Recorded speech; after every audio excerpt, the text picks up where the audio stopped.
What is up, Mets fans? Welcome back to another episode of the Mets'd podcast, wrapping up a series against the Pittsburgh Pirates. If you did not see yesterday, we dropped an episode about Luis Robert, trade rumors, thoughts, fits, everything for the New York Mets. Check that out on the YouTube channel. Check that out on the podcast feed if you have not yet done so. Tonight, we're talking about the Pirates series. I hate when we end a series last game with a loss. It feels like it's so deflating. We'll say this, Mets didn't play particularly great baseball offensively this entire series, especially in Game 3, the bats disappeared. We'll talk about the pitching. We'll talk about the hitting. We'll talk about the fielding, too. Fielding was a little bit sketchy at times in this series against the Pirates. A lot of things to go over. Thank you guys so much for choosing to tune in and watch us. Remember to subscribe to the Mets'd Podcast YouTube channel over there if you want to see the video version. And if you're listening to us, Apple Podcasts, Spotify, Google, drop us a rating, drop us a review, download, and subscribe. Also, follow us on Twitter, Instagram, and TikTok at Mets'd. We're dropping content there all the time now as well. James, how are we feeling? Tough night for the Orange and Blue, both basketball and baseball-wise. Yeah, tough night in general for the Orange and Blue. Not a fun one to deal with. I've just spent, I kept you waiting for me to begin this recording. I've just been arguing with people on Twitter about RISP and the Mets RISP problems. I was trying to finish up my Roto World shift after the Knicks game. Don't even get me started. All these things happening on a nice, fun Wednesday night. But I don't really want a horrible last game that was like awkward and weird and in the rain to sully what was still like a good series. You still win a series. You can't really be upset about it. People out there demanding sweeps over bad teams. I don't really hate that sentiment because this Pirates team is quite bad. But at the same time, it's kind of just like, I don't know. You win 2 or 3 games. It's hard for me to actually like come on here and be upset in any way, shape, or form. Yeah, no, there's no feelings of being upset. It's just, I'm going to be selfish here. I feel like if the Mets sweep this series, the episode does better on YouTube and on the audio side. Now that the Mets lose a boring, dreary game on a Wednesday night, I feel like people are not as excited to hear about it just because it's like, oh, the Mets didn't hit Bailey Falter and that horrible, horrible Pittsburgh Pirates bullpen. But they also did beat Paul Skenes in this series, which is something that I didn't expect to say. Now, I'm going to say beat Paul Skenes with quotation marks because it was really more the bullpen and Colin Holderman, shout out our boy. But still, they won the game that Paul Skenes started, which was nice.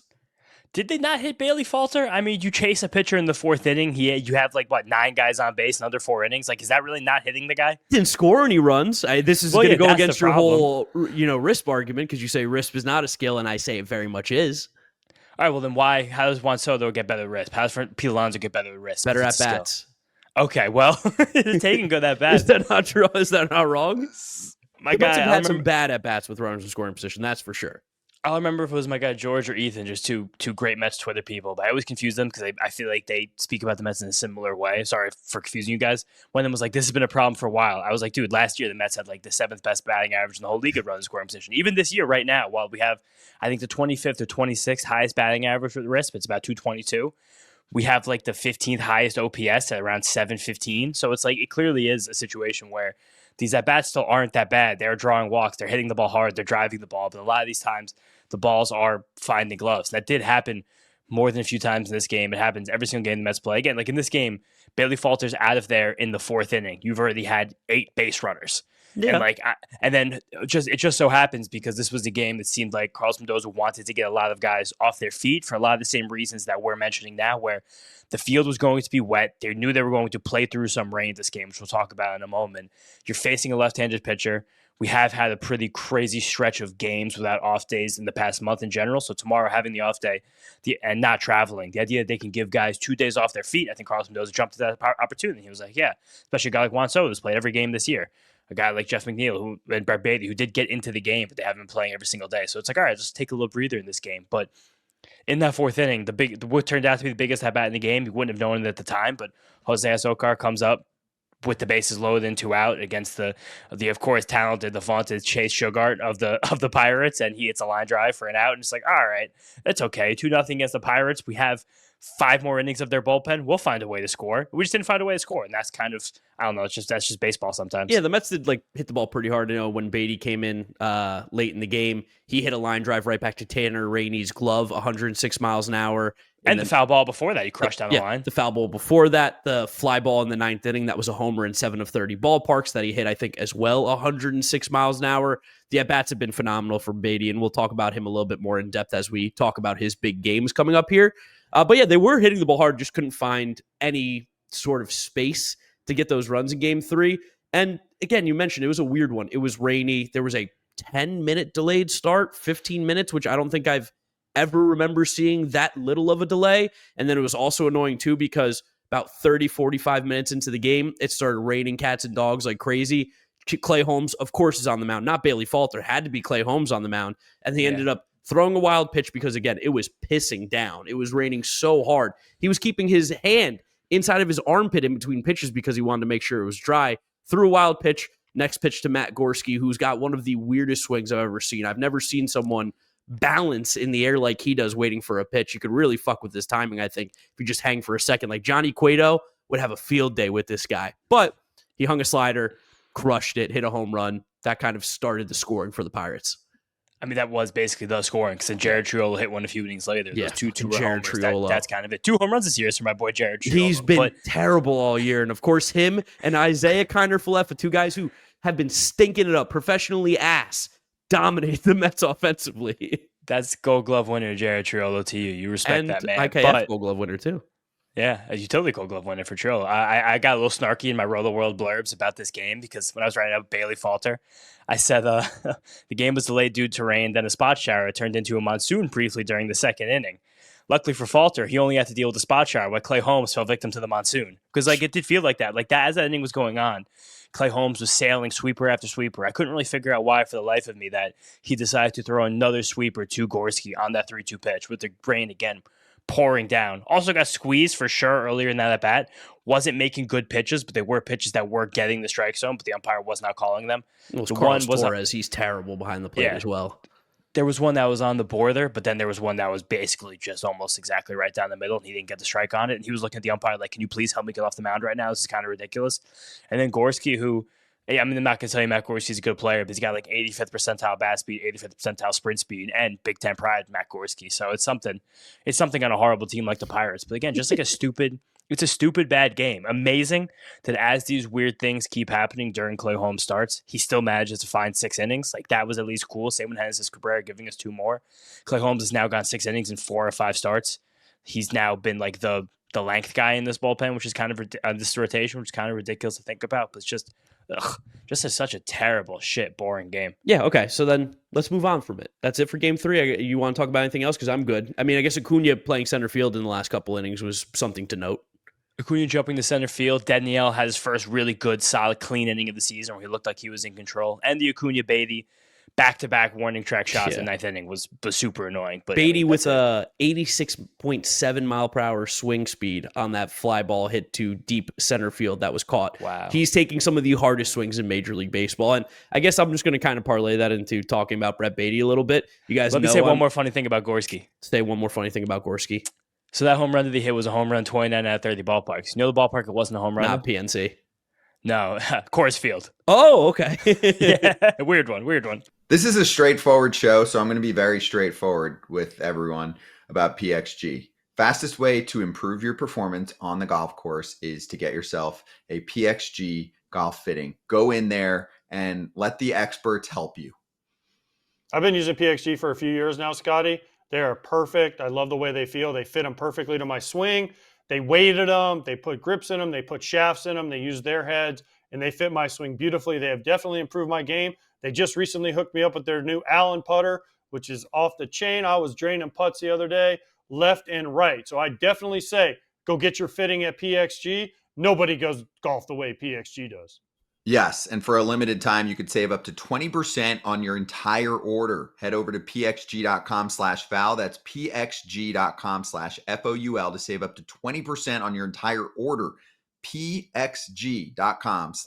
Restrictions apply. See site for details. But yeah, back to Baty. You guys know I'm obsessed with the bat tracking stuff that we can see on Baseball Savant, the StatCast, the batting stance, all that kind of stuff. Just interesting of note. One, we've talked about in the past, Baty's playing really well. I think let's just start off there. Baty's playing really good baseball. He's looking like the hitter that we saw in the minor leagues, the guy who hits the ball at opposite field with some power, getting on base, doing all the great things, playing great defense. He looks phenomenal. OPS was close to 800 after game 2. One of the reasons this might be is because it seems like he might be going back to that AAA kind of approach and that style that he played. He's hitting the ball at opposite field a lot more. I know that's something that both of us were concerned about getting to the major league level. typically you have to be able to pull the ball consistently to be able to have these type of good numbers, good performances, stay hot. It's a lot harder to hit the ball opposite field and get hits in the major leagues. But compared to last year, Brett Baty is letting the ball get a lot deeper this year, minus 3.4 inches off the plate, where last season it was 3.4 inches in front of the plate, which would tell you he was actively trying to beat the ball out in front, pull the baseball. Now it seems like he's letting the ball get deeper. One really, really particularly interesting thing that I saw is that his distance between his feet in his stance is drastically smaller. Last year, it was 38.8 inches between his front foot and his back foot in his stance. This year, it's 25 inches. That is a massive, massive difference. So he's probably more, I don't want to necessarily say more balanced, but he's probably more loose, able to use those hips a little bit more. That's probably why we're also seeing him swing the bat so hard and hitting the ball so hard consistently. There's definitely also something to the fact that we've talked a lot about Baty's pitch selection being so poor and not being able to track breaking balls. Those extra few inches of letting the ball get deeper when you're at the plate, changing that point of contact. While 6 inches of difference right now between this year and last year. That's huge. Pause. But while you are giving up those 6 inches right there, what you're giving up in your point of contact and your ability to get out in front and pull the ball, you're gaining in your ability to figure out what that pitch is in that split second that you have there. And a guy like Baty, maybe he figured that out himself. Maybe one of the Mets coaches helped him figure it out. Maybe some of the minor leagues helped him figure it out. But it's like, hey, man, your power is so obscene and your bat speed is so good up there with the best guys in the league. You don't need the same point of contact to generate power as a lot of other guys do need. So if you need that extra split second to let the ball travel, to figure out what pitch that is and give yourself an extra split second there again to make that decision, that is how you can possibly take a step forward. And it does feel like a little bit as we move forward here that we saw it before he got sent back down to the minor leagues. We're seeing it just, especially in how well he's playing defense at both third base and second base. The fact that he's a passable second baseman, and by all accounts, a plus third baseman now, which is something that we would have hoped to have said a few years ago when he was coming up. And now the fact that it's real, it's like, wow, this is very cool. There does seem to be an added level of comfort here. He's still not exactly working the count the way we'd love. He's not generating walks. The on-base percentage still looks like it's something that will lag. It's definitely, his stat set right now is being dragged up by what's been really, really, really good power, which a month ago, you would have said that's the best news I could ever hear. And that's where we're at right now, and that's okay. Yeah, if you look at Baty's last 15 games for the Mets, he has 5 homers, 11 RBIs. He's hitting .310 with a .356 on base, .762 slugging. You can do the math. That's around an 1,100 OPS in his last 15 games for the Mets. I mean, that is something that I know people were taking screenshots of me when I was like, I love Brett Baty after he hit that big home run in game 2 to put the Mets ahead. They're like, you said that this guy was lost. He can't do anything right. He's not going to make it to Sacramento when they went to Oakland.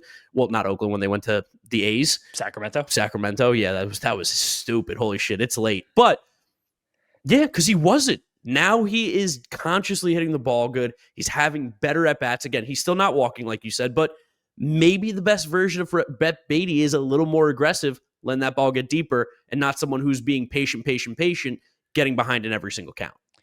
And like we started this conversation, like if you looked at Brett Baty right now, like let's even say you're playing MLB The Show and you pull up a player profile, what's the main tool that you see that you want to be able to use the most? It's power. Yeah. Who gives a fuck about the other stuff right now? Like right now you're a part-time utility infielder who's trying to make a name for yourself in Major League Baseball. What are you going to do best is going to get there. It's not going to be, I mean, again, in a perfect world, I would like to see Brett Baty draw more walks, work the count, bring all that stuff in his game together. But as of right now, I'd like to be 6 feet tall.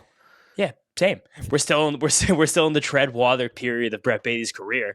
Use your best tool to the best of your abilities. The things that he's doing now that are good is swing the bat really hard, hitting the ball really hard, and as of right now, for the first time in his career, actually lifting the baseball. The fact that he's able to do these things and make this adjustment while he's supporting a 14% barrel rate, that's 9% of his plate appearances. He's already hit the ball 114 miles an hour this season. Like those are the things that will be Brett Baty's carrying tools. If you're going to eventually pull the ball, do it later. Yeah. But as of right now, he's lifting the ball more than he ever has as a Major League Baseball player, which was the big hurdle he had to climb. Before pulling the ball, it was lifting the ball because it was just ground ball. 57% ground ball rate, 50% ground ball rate, 55% ground ball rate. So far this year, only 45% ground ball rate. Those ground balls have turned into fly balls and line drives. That's what's turning Brett Baty right now over the last couple of weeks into not only a passable hitter, but actually a good one. Someone who deserves to be in this lineup at least basically every single time we play a right-handed pitcher for the foreseeable future. Yeah, I mean, he saved us in game 2. That home run to opposite field was just We needed it so badly. Mitch Keller was doing the classic thing that he does against the Mets, which is remember that he is a talented pitcher and absolutely shove because he's been horrendous this year. So bad, Mitch Keller. But he comes to Citi Field. Not horrible. He's fine. Been terrible, dude. His K rate was 16%, I think, coming into the game or something ridiculous. Yeah. He's not striking guys out, but Mitch Keller is has become old school Chad Innings either. Where yes. You got to find a way to respect a guy like that who's just I step on the mound and I plan to throw 7. He's 28. I'm not respecting a 28-year-old who's Chad Innings eater who throws 98. I can't respect that. I don't know. I can see Mitch Keller having an old soul. I don't know. Mitch Keller's been around a while. He never he never went that through with this incredible potential he always had. Might even still have because he might go to a new team. When he leaves. Yeah. If he ever does, he might be.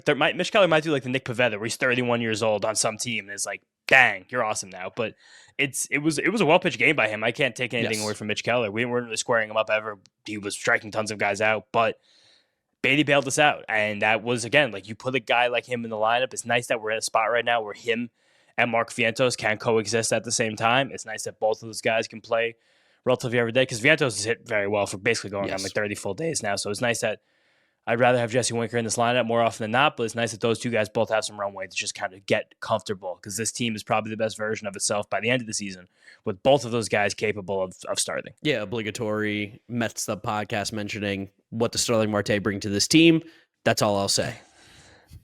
We'll get to that at some point. I also want to talk about Kodai for a second. I like how we're working pure backwards in this series, but I love the fact that how good Kodai's been at limiting runs specifically, and that's why people love ERA or earned run average. It's a description of how many runs you've given up to this point and the times you pitched the season over a 9-inning sample. Sure.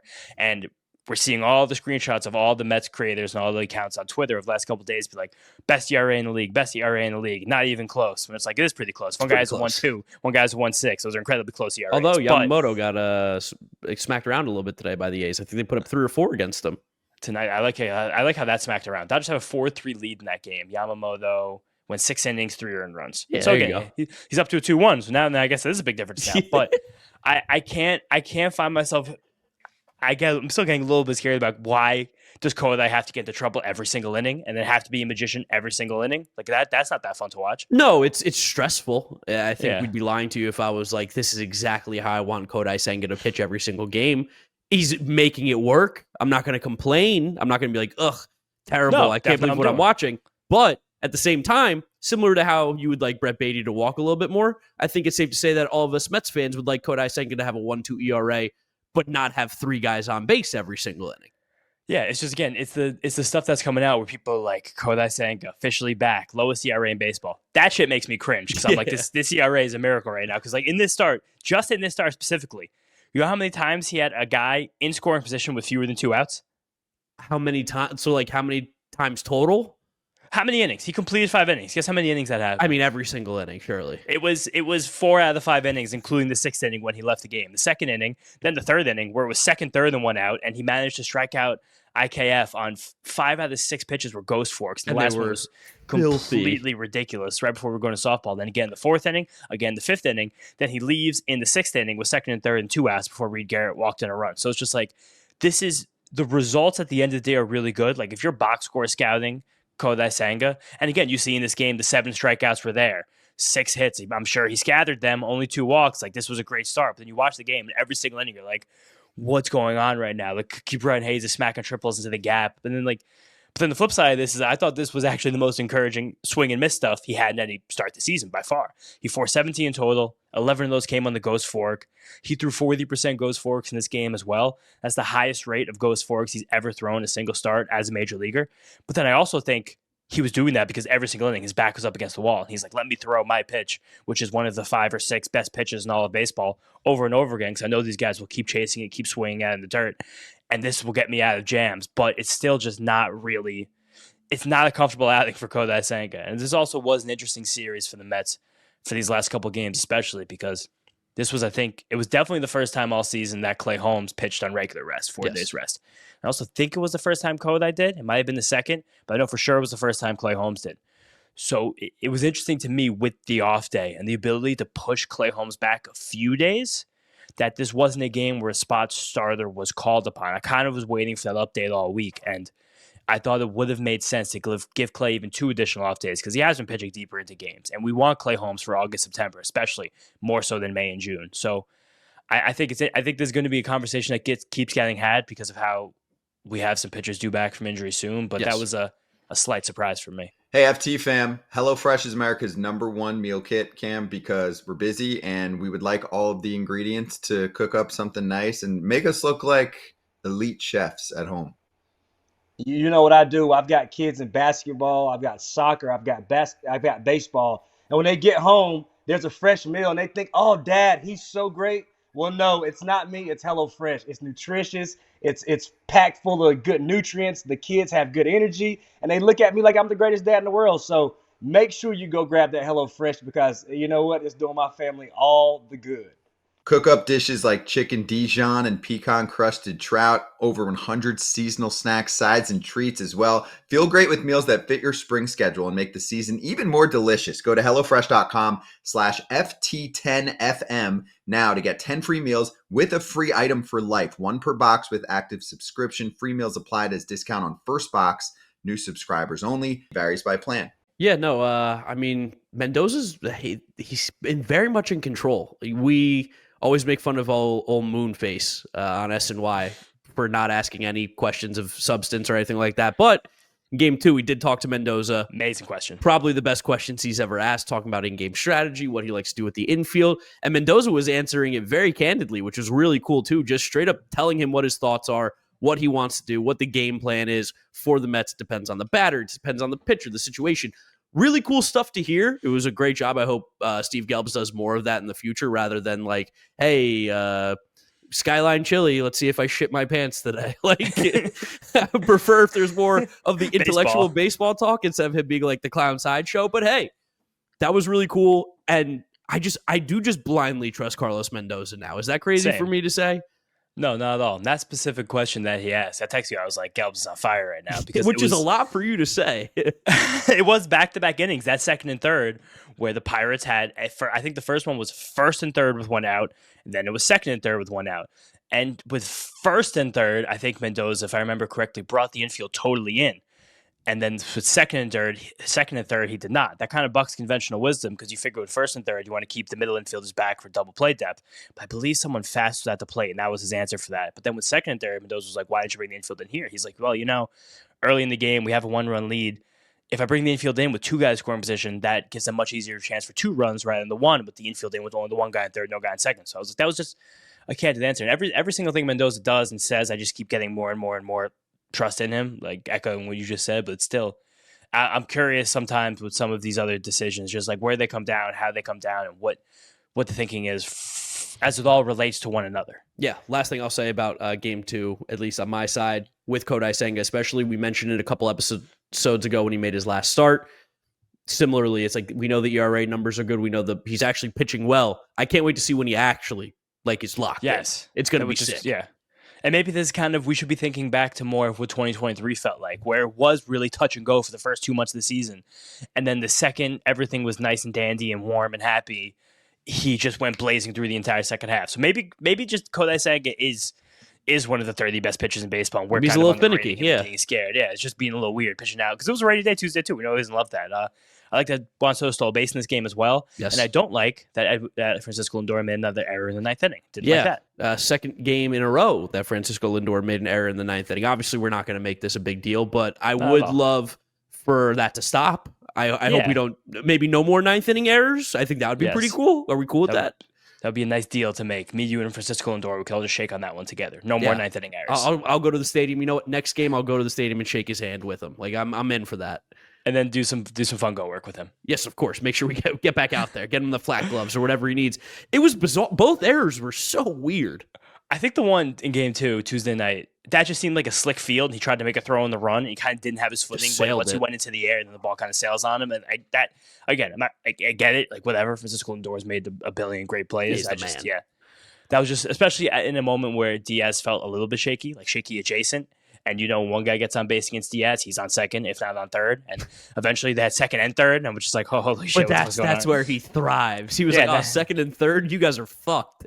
That's when the adrenaline junkie's back. And now we've gotten, 7 outings for Edwin Diaz, hasn't given up a run, nails down every single save. So it's Still is like one of the best closers in baseball, and I'm proud of us that we've been on the right side of history with that take through and through.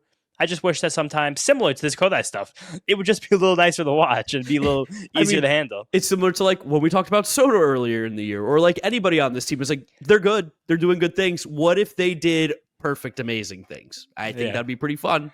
Which I guess shame on us for expecting that, because that's kind of, it's too easy at the end of the day. It's not baseball then.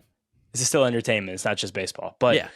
I think the most fun game, the game that we were at Monday night, it was bumping in the ballpark for a Monday night. We were there with my dad, some of our friends. They're like, wow, this is an incredible crowd for a Monday. Where I wore my hot Fireball shirt. Yeah, Mark has a new shirt that's just completely incredible. You should put the shirt into the episode because it's a lights out shirt. Mark showed me this shirt last week, and he was like, we should use this shirt as a bet in the podcast. Really have to make like a bet or a series of bets, and the loser has to wear the shirt. I was like, dude, I don't know. I think we should make a series of bets where the winner gets access to that shirt, because it's one of the coolest shirts I've ever seen in my life. I mean, you guys are seeing it right now on the screen. It's been covering my face for the last like 10 seconds while James was talking. It's absolute fire. And the real kicker, it says pleasures on the collar. I don't know why. I got it off of MLB Shop. It is not, it makes me feel like it's from an adult store, honestly. Yeah, it gives you some unk vibes. But it was cool walking into that ballpark, because there's not often a buzz for a Monday night game and in May against the Pirates, but just the Paul Skenes effect, you can kind of always feel that. And like the place, people were sitting in their seats, first pitch, ready to go. And it was the ace-off that I promised you guys delivered between Skenes and David Peterson. Yeah, Skenes, that was the first time I've seen him live. He's phenomenal. He's just ridiculously good. The fastball, the sinker, the splinker, the curveball, the sweeper. The guy's got so many tools, and he just knows how to use them. And he's not throwing 102 anymore, but that seems like it's a conscious effort to not do that. They're trying not to. He's pitching more rather than just being like, my stuff is going to blow you away and you have no shot. And that's probably with an injury scare type thing. Like, I don't want to get hurt, I'm assuming. Yeah, Paul Skenes was born to be, a deep pitch mix command artisan, but he's cursed with 100-mile-an-hour velocity. He's trying to deal with himself inside of that box that he's now made, but he does it really fucking well. And just watching the guy pitch, and I was like, in person, you're kind of taken aback by his sheer like mass and size. What? By the way, the attendance numbers, I don't know how the National League does attendance. Again, I don't know if it's National League versus American League, who does people in the gate, who does tickets sold, but Monday night actually, technically, according to Baseball Reference, had a lower attendance than Tuesday night. Huh. Monday night, 35,580. Tuesday night, 35,926. Either way, it's just Met fans showing up. 35K is what, like 80% of Citi Field on a wet Monday, Tuesday versus the shitty Pittsburgh Pirates is kind of sick. Monday wasn't wet. Monday was a gorgeous night. That's why I picked that game to go to. But that is really sick. I did see a thing that the Mets are also up to, I think, 5th or 6th in average attendance so far this season. Which is also something that is not really fair to compete with, because there are just some stadiums that are simply bigger as well. Yeah, which I like. I don't know max stadium size. Percentage of stadium filled would be a fair way. This is like the K per 9 versus the strikeout rate argument that we always have. But I don't know. I also was impressed by how the Mets kind of set up the Skenes. Made it difficult. I mean, Lindor started the game. He roped a single the opposite field, 106.8 miles an hour. And I was sitting in the game, sitting with my dad. I was like, I don't remember Lindor ever hitting a ball that hard oppo. And I looked it up. That was the second hardest hit ball he's had oppo as a Met. The hardest was a ground out he had in 2022 against the Phillies. That was 107 flat, and this was 106.8. So the second hardest ball Francisco Lindor has ever hit opposite field with the Mets against Paul Skenes. And we have Jeff McNeil, who apparently is just the Paul Skenes killer, and he roped a double that tied the game. And I can't. It's funny that Jeff McNeil would be the guy to like have Paul Skenes' number, but also not right. Really, because like he's such a little pest. And again, me and you were talking about this at the game. Where like it's the Jeff McNeil hates getting out of control with Mets fans, or at least a certain group of Mets fans. He's a good baseball player. The Mets are better when Jeff McNeil is playing every single day, or playing in the moments that Carlos Mendoza is using him in right now. He doesn't have to play every single day. I don't need Jeff McNeil in the lineup because every single lefty, but like Jeff McNeil still plays a fine second base. Jeff McNeil still puts the bat on the ball. Jeff McNeil is a pretty good outfield. He's pretty good outfield. He's finding his way into a handful of more power this year. Like the bat speed's still fine. Like he's just a decent baseball player. I know people like to vilify him because he doesn't have the best attitude, which I don't disagree with that all the time. But you could do a lot worse for like a utility infielder, like a 500 plate appearance a season guy than Jeff McNeil in your roster. We got to find the middle attitude of Jeff McNeil and Luis Angel Acuna, where Acuna is like, The games that are not in the majors, I don't care, and people got really mad about that. Jeff McNeil's like, if I get out, I'm gonna hit someone. I'm gonna scream. I'm gonna shake a baby. Find the middle ground, and you're like, well, that's a guy who's like a gamer. He's locked in. Acuna's the guy I'm really curious as we like start to get ready for the Subway Series preview here about how he responds to like the raucous crowds we're going to see this weekend, because he's in a wicked cold spot right now. I think he's like 2 for his last 26 or Since something. we put out that TikTok.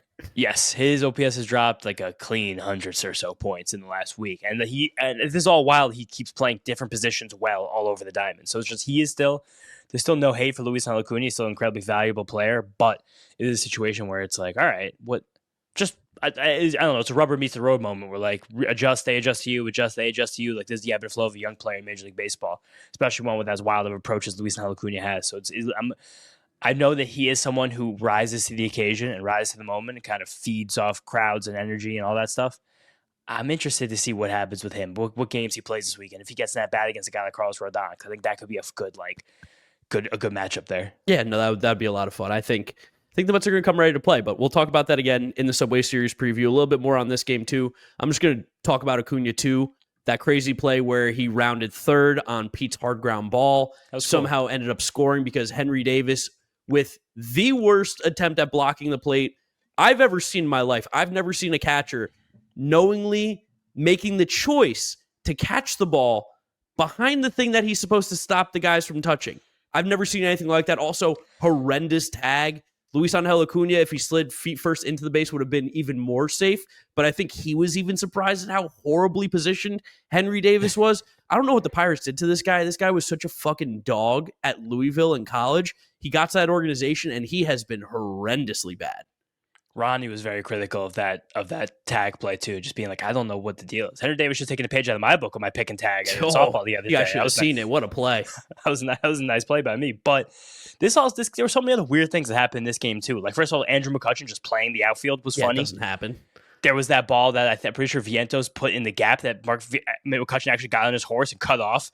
And it's not hard to cut Vientos off from a single to a double because he runs with the heaviest feet on earth. But Andrew McCutchen, I saw him visibly because we were sitting up the third base line, like literally laughing as he got to that ball and like fielded in. He was like, "Oh, Unk still got it," like the classic meme.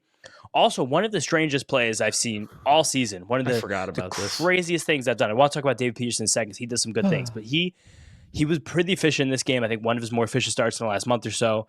Carlos Mendoza sent him out for the 7th. I believe he had 89 pitches, and then he immediately lost the strike zone. I think it was a 4 or 5 pitch walk, and he came and got him out. Brother Buteau, again, Buteau keeps being the guy that comes in with the inherited runner, and he keeps being like not that comfortable in those situations.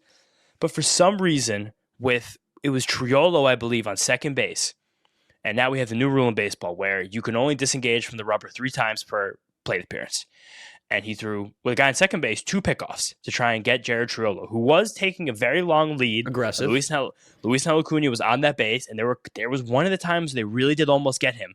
But there's one out in a tie game in the 7th inning with a man on second base. And Jose Buteau thought it prudent to come off the mound again to throw a 3rd pickoff attempt to try and get Jared Triolo at second in the daylight play.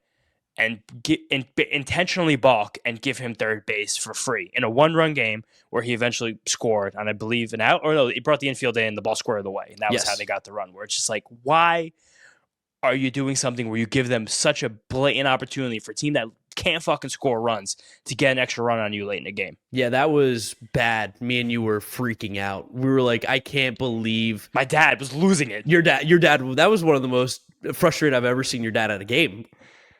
It was just like he loves me at the games. It was a brain dead play. Even if you thought you had him, the risk reward there is like pretty insane. You better fucking have him there. And the Mets did not get him, obviously, and it cost them a run.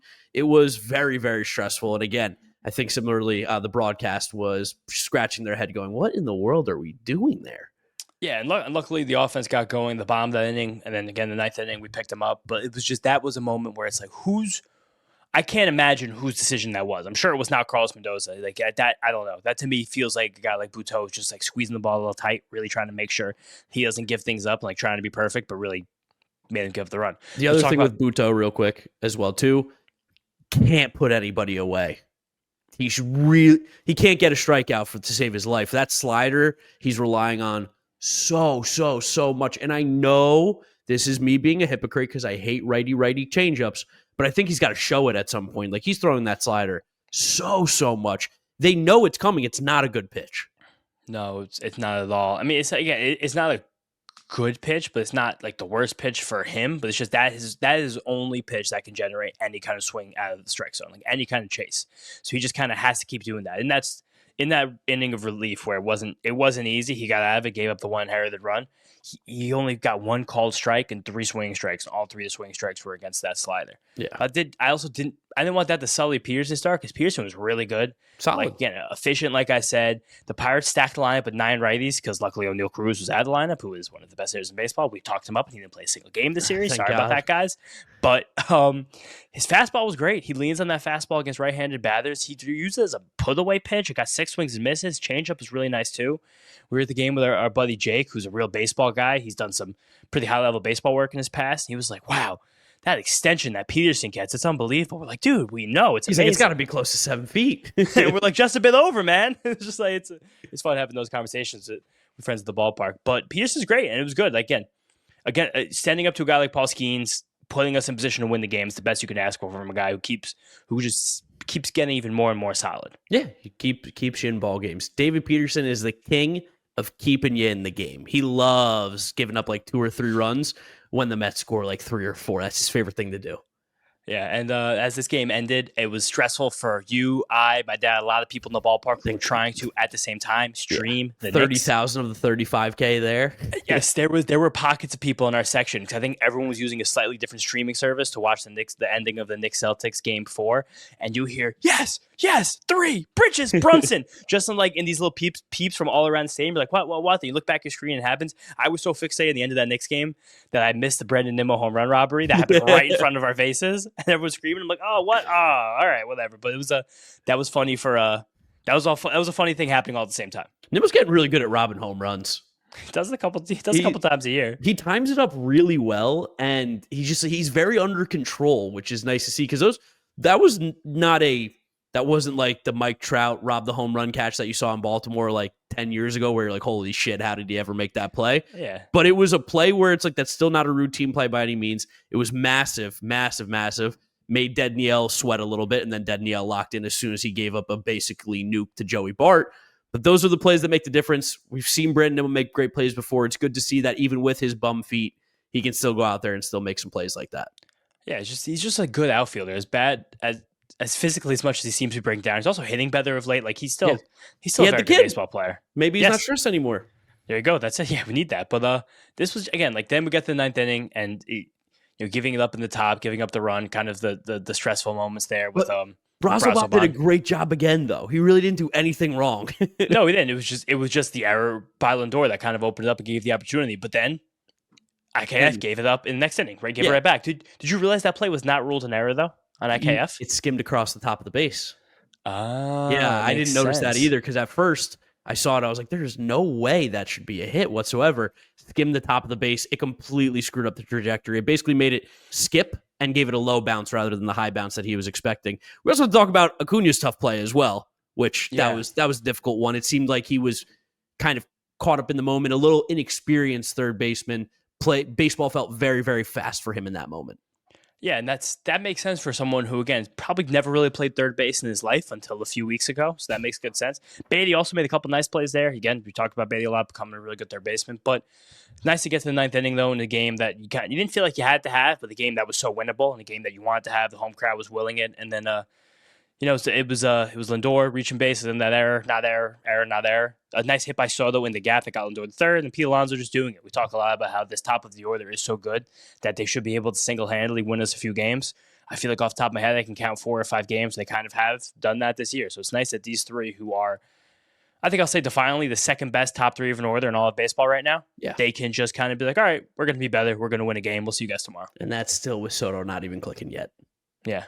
Which is kind of crazy. Soon. But all in all, it was a good series. We're not going to complain. Series. We will we take 2 of 3 from every team that we play the rest of the season. The Mets are making the playoffs. Best team of all time. Yeah, they're winning the best record in National history of East baseball by 12 games. We're going to be okay. Would a sweep have been better? Of course. It didn't happen. Not going to ruin our vibes, especially going into the Subway Series. We've got the off day. We've got the Subway Series starting on Friday. And I want blood. I want to kill the Yankees. I want blood, but I just want everyone to be aware these are just 3 baseball games. That's also from true. the other Yeah. league. Like, no big deal. Like, I know the Yankee fans have this circle. This is the Super Bowl for these guys because they don't really have anything else in their lives anymore. I know that K McP, he said that he accused the Mets of giving Juan Soto an off day in the rain against a lefty when he has taken off this year, so he could have a mental health day before it's going to be the hardest series of his life. The guy that's played the multiple World Series already. Tip your cap on that one. That's excellent bait. Oh, it's incredible bait, and it's like, and I do. But also, is it bait or is he serious? Because he's.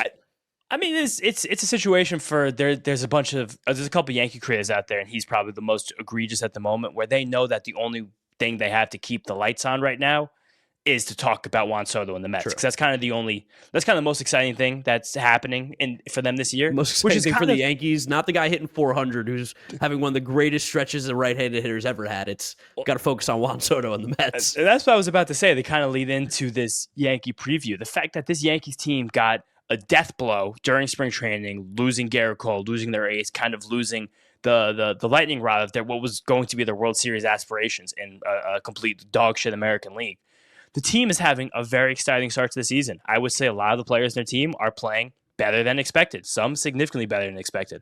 I got the pitching matchups here for you in a little bit, but I think the interest in this Yankee team comes from the top of their lineup. But again, going back to the pitching matchups, I do have to say, a couple ace-offs this series. Ooh. I might even go as far to say borderline 3 ace-offs we have here. Whoa. A couple good rotations.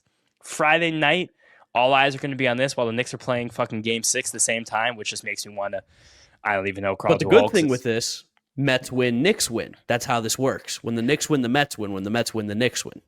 Sure, but that's kind of also a lot to deal with. Think about them both losing. But so Friday night, bit of an ace-off. Tyler McGill versus Carlos Rodon. Ooh, Cylor versus Carlos. Nice guy, Carlos Rodon. Really good guy. Took me out for steak one time. He's pitching really well. Saturday afternoon, a 1:00 matinee. Griffin Canning versus Clark Schmidt. And then Sunday night baseball, Eyes of the Nation. David Peterson versus Max Fried. Kind of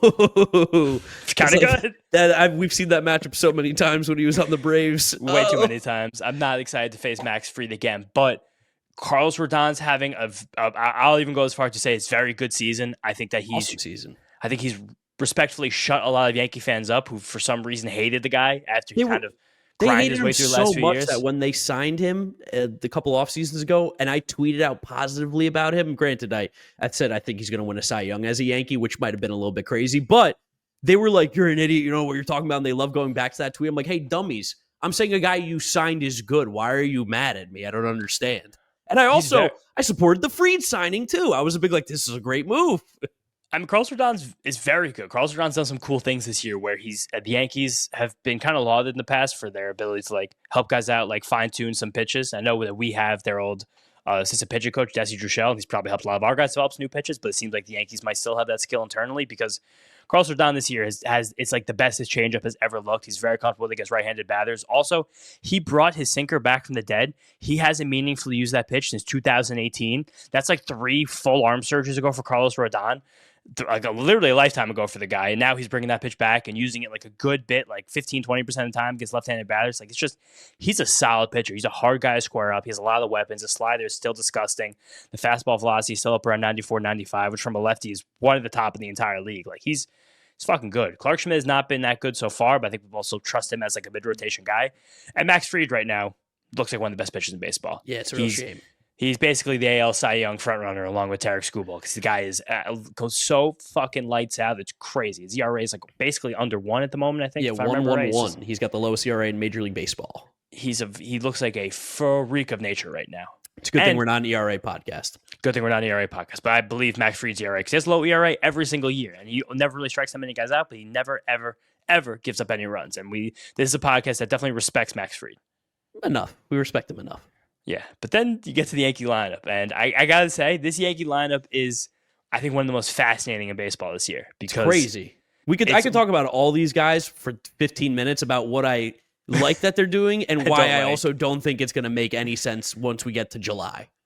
Some of it I think will, but we can't. It's like we're legally obligated to begin with Aaron Judge. Like he's right now having one of the best starts to a season we've ever seen in our lives. God run. You guys remember 2 years ago when Luis Ariz had a 400 batting average in the middle of May, and everyone was writing their puff pieces and their think pieces about how Luis Ariz, could this be the guy to beat 400? Should Could he Luis win an Ariz be MVP? an MVP candidate? Aaron Judge is a higher batting average on May 15th this season. Luis Ariz did on May 15th 2 seasons ago. And Aaron Judge has the most home runs, RBIs, hits, OPS, slugging, on base percentage. He's the best player in Major League Baseball, guys. Just that simple. I'll say this, Aaron, you thought Luis Ariz had a chance to hit 400? If anybody in baseball has a chance to hit 400, it's actually Aaron Judge. It's literally him. Yeah. Yes, Here's what I'll say. Year. Something to keep an eye out for. Remember when the Mets played the Yankees last year? The Mets did not pitch to Juan Soto. They did not pitch to Aaron Judge unless they had a big lead or there was no chance that they could do significant damage to them. I'm really interested to see. Shout out Jake Diekman. I'm really interested to see if the Mets give Aaron Judge anything to hit. If there's guys on base, it's different. But with a base open, I wouldn't be shocked if the Mets just throw up the 4 and throw him to first base every single time. This lineup, of course, for the Yankees is still hitting behind him as well. They're playing really good baseball right now. But we saw that was the Mets' game plan last year. We saw Foul Territory even put out a video recently about, they're like, why is anyone pitching to him? I don't understand why you're pitching to Aaron Judge. Let everybody else beat you. These other guys are hitting now. That's the one difference in this equation right now. Yes, and the other guys mainly being the two guys who routinely are hitting ahead of Aaron Judge, and that is somehow Trent Grisham, who is a Mets killer, who I'm really scared of this series, and a favorite of mine, someone I've been into a while. We saw him 2 years ago in the AA semifinals. Ben Rice. Ben Arose is actually a revelation. Like, I'm fully in on the Ben Rice train. I've shouted him out so many times on my fantasy baseball channel this year, especially the first 2 weeks of the year. I was like, guys, this is not a joke. Like, pick him up right now. Of all the hitters in baseball last season, he was the most unlucky in terms of the difference between his WOBA and his ex-WOBA. So the quality of his contact versus the actual results he got, he had the biggest chasm of luck there. He's awesome. He hits the ball hard. He lifts the ball. He doesn't swing at bad pitches. He takes his walks. Like, he's incredible. And Trent Grisham, I don't know where the fuck this came from. I'm going to be honest with you. I mean, I think it's a little bit of OPS. Yeah, I think it's a little bit of Trent Grisham has been slighted over the last few years. He is technically in his physical prime. The dude's only 28, sneaky 28, sneaky the Trent Grisham trade right now for the New York Yankees, if you think about it. He was good. He's been good in the past before. Not this good, but I also think when Aaron Judge hits behind you and when you get to play in Yankee Stadium, it also helps a lot too. And the big thing that was always good about Trent Grisham, well, there were two things. One, he was always a good center field defender. Yes. Yankees need that desperately. It's how he's got himself in the lineup every single day. And two, for all the warts that Trent Grisham had, like the ins and outs of his game, he never really swung at pitches out of the strike zone. And right now, he's still doing that. He's not swinging pitches out of the strike zone. He's finding ways to barrel up the pitches in the strike zone. So that's usually the way to move yourself forward as a hitter. And Trent Grisham has done that. Oh, Tyler Ferguson, you gave up 5 runs in relief. Oh, come Middle on, dude. of the podcast. Oh, you gotta be kidding me, dude. Oh, that one hurt. This dude today, I had Aaron Nola, Hunter Dobbins, Bailey over. My ERA is gonna be 10 today. I'm streaming Tyler Ferguson, trying to get some goddamn holds. Yeah, damn. I had Nola and Jordan Hicks today, who also got shelled. Oh, all right, yeah. Trent Grisham still playing well. And then after that, like two guys who I think people on the internet love to hate, but they're just playing decent ball. Can't really hate them.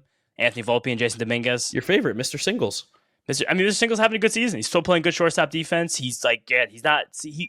Anthony Volpe, these are famous last words. Whenever he's hitting and making contact, he's not hitting for power. Whenever he's hitting for power, he's not making contact. He seems to have two very different swings and very different approaches that he comes to the plate with.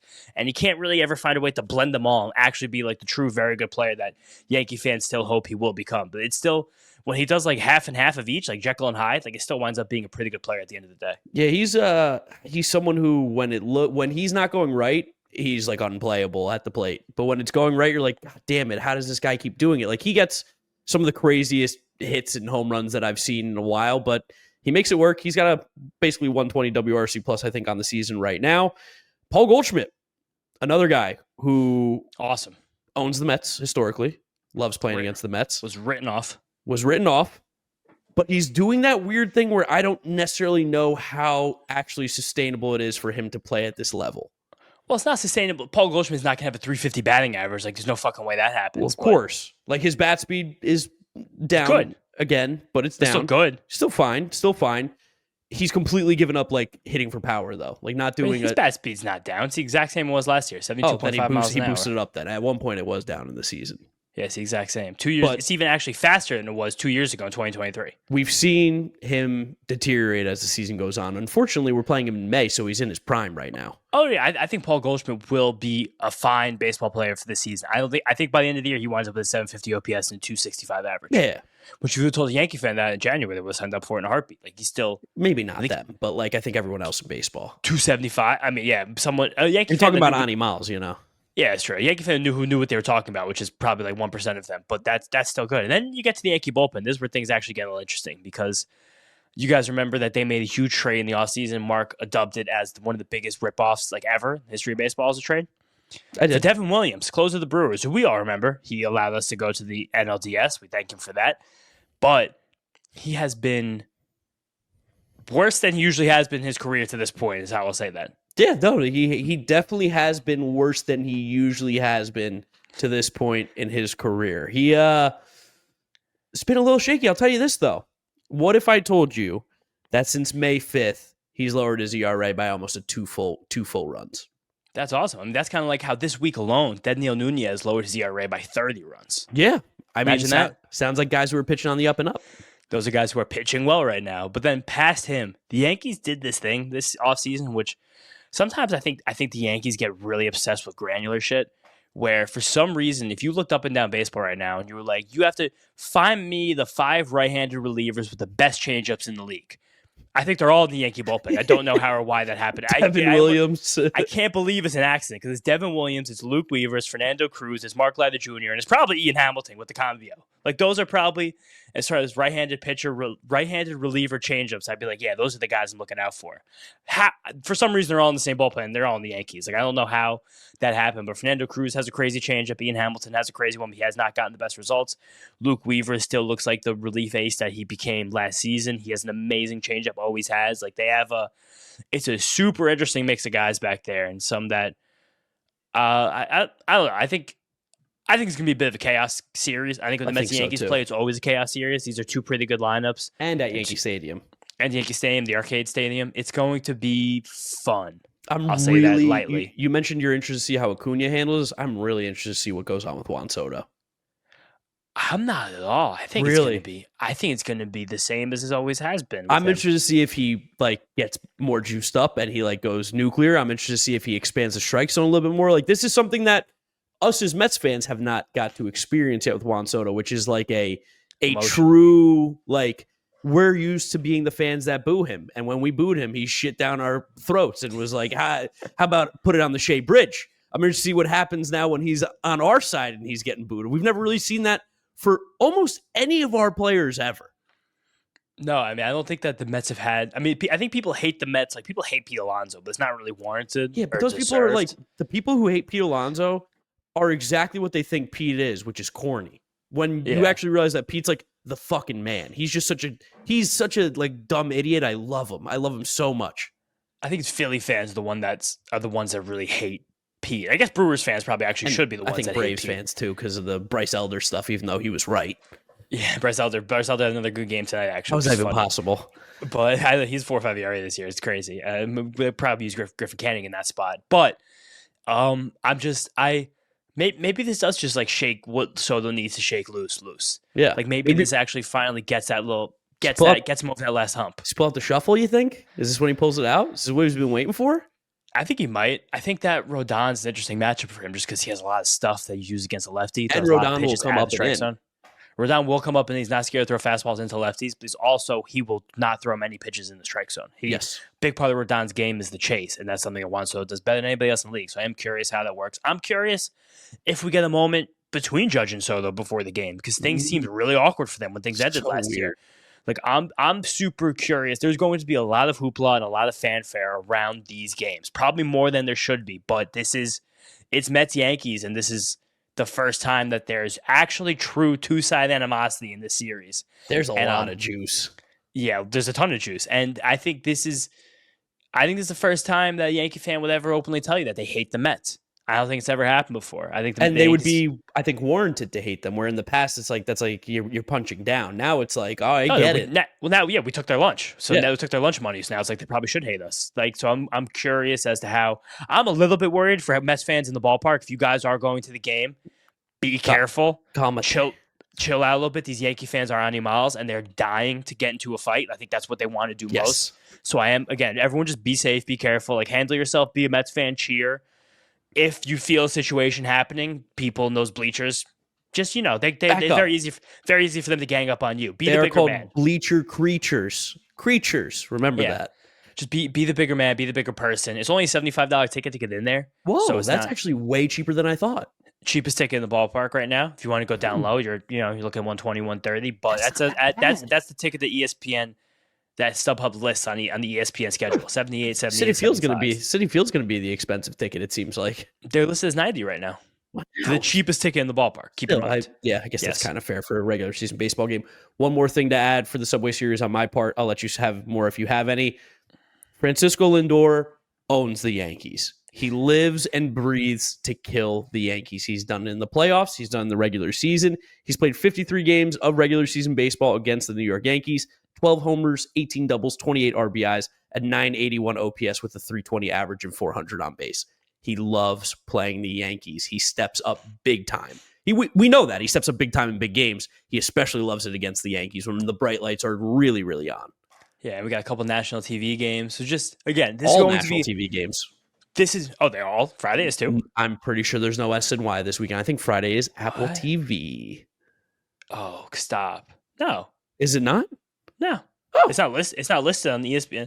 On ESPN's website, it's listed nothing than the ESPN national game. Oh, I mean, listen, that would you might have just made my day. You're thinking of Dodgers next weekend, no SNY. That's what I'm messing up. Okay, good. Oh, amazing. We get one Gary, Keith, and Ron in there. That's beautiful. I did also, I don't know if you picked up on it, but Ron mentioned he's going to try to go to the Sunday night game with his son. He's never been to a Subway Series game. That's cool. I mean, the Subway Series, again, is awesome. Yes. It really is. Like, it's a cool cultural moment that only a city like New York can really have. Also, this one specifically might get dicey. So just be careful. After the third beer, start to just pay attention to yourself. After the first beer, start to pay attention. These guys are animals. Remember, last thing I'll say, remember that thread that went around of like when they do the freeze frame cuts of all the Yankees fans like in the game? I think we should do that for this game, is just take some freeze frame screenshots of all the craziness that we see from Yankees fans in this one. Yeah, I'm down for that. Also, I totally forgot to mention it. There was a raccoon in Citi Field tonight. And we're like very close to the anniversary of the raccoon. I think we're past it. That was April. No, it was like May 8th. I have pictures of it. Oh, really? All right. Well, yeah. So maybe this time of year, raccoons. It was just also funny. It was just like walking around the mezzanine. Like, it was the 300 section, just chill. I had to climb the stairs. So they like, how did I don't know. Someone let them in. I don't know how well raccoons can climb. It was really just walking around the seats. They're great grabbers. I know they got little human hands and stuff like that. I love raccoons. I'm a huge raccoon guy. They're hilarious. They look like awesome pets. Every time I see a raccoon video on TikTok, I'm watching it. Yes, I want that. They're smart, very smart animals, smarter than dogs. And that's where we wrap it up. That's where it goes. Thank you guys for listening. Thank you for watching. Make sure you subscribe to the Mets'd Up Podcast over on YouTube. If you're listening to us, Apple Podcasts, Spotify, Google, drop us a rating, drop us a review, download, subliminal messaging, download the podcast, subscribe. We do appreciate it. Follow us on all our social media at Mets'd Up on Twitter, Instagram, and TikTok for additional content. You can follow James on social media at James Shiano. And I'm Giraffe Neck Mark with a C. Thank you guys for listening and watching. Let's go Mets. Let's win the Subway Series. Peace out. Peace out, guys. Let's go Mets.